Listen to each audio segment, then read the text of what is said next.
Assalamualaikum warahmatullahi wabarakatuh. Perkenalkan, nama saya Dian Pratama Siregar dengan NIM channel 23004. Dalam video kali ini saya akan membahas materi tentang hukum anti monopoli dan persaingan usaha.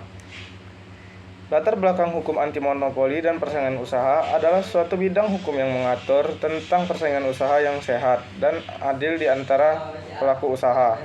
Tujuan dari hukum anti monopoli dan persaingan usaha adalah untuk melindungi konsumen dan monopoli dan persaingan usaha yang tidak sehat. Negara Kesatuan Republik Indonesia merupakan salah satu negara besar di Asia Tenggara dan juga negara Indonesia merupakan negara berkembang di kawasan Asia Tenggara yang memiliki tingkat populasi penduduk yang tinggi sehingga perekonomian di Indonesia harus selalu baik guna dapat meningkatkan taraf hidup penduduknya. Semakin banyaknya bermunculan pelaku-pelaku bisnis dan bisnis baru, maka dipastikan makin ketatnya persaingan di antara pelaku bisnis tersebut, sehingga diharapkan terjadinya pembangunan dan bidang ekonomi yang mengaruhi terwujudnya kesehatan rakyat.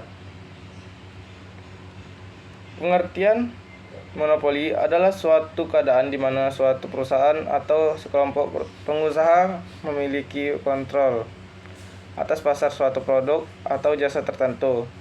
Monopoli dapat menyebabkan harga yang tinggi, kualitas produk yang rendah, dan inovasi yang terhambat.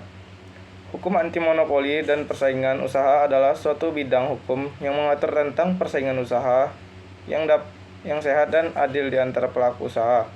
Tujuan dari hukum anti monopoli dan persaingan usaha adalah untuk melindungi konsumen dan meningkatkan efisiensi ekonomi dengan mencegah praktik monopoli dan persaingan usaha yang tidak sehat. Jenis-jenis praktik monopoli. Yang pertama, monopoli alamiah, yaitu monopoli yang terjadi karena sifat alamiah dari suatu industri atau pasar. Yang kedua, monopoli buatan, yaitu monopoli yang terjadi karena tindakan sengaja dari suatu perusahaan atau sekelompok perusahaan untuk menguasai pasar. Yang ketiga, kartel, yaitu praktik monopoli yang dilakukan oleh sekelompok perusahaan untuk menguasai pasar dan menentukan harga.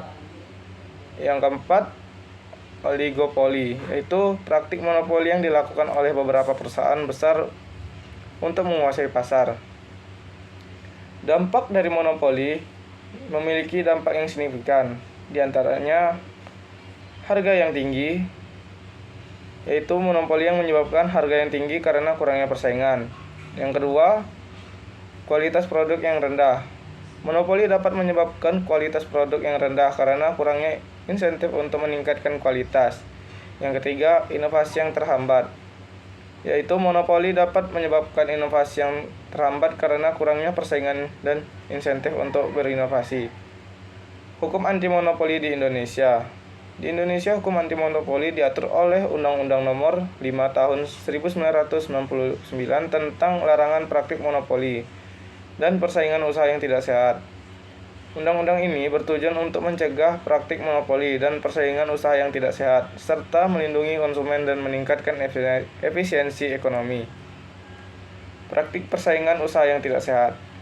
Praktik persaingan usaha yang tidak sehat adalah praktik yang dapat merugikan konsumen dan meningkatkan biaya ekonomi. Contohnya, praktik persaingan yang tidak sehat antara lain: 1. Penentuan harga. Penentuan harga yang tidak wajar atau diskriminatif. Yang kedua, pembahasan produk untuk menguasai pasar. Yang ketiga, praktik diskriminatif, yaitu praktik diskriminatif terhadap konsumen atau pesaing. Yang keempat, penyalahgunaan posisi dominan. Penyalahgunaan posisi dominan untuk menguasai pasar. Sanksi hukum. Sanksi hukum bagi pelaku praktik monopoli dan persaingan usaha tidak sehat dapat berupa: 1.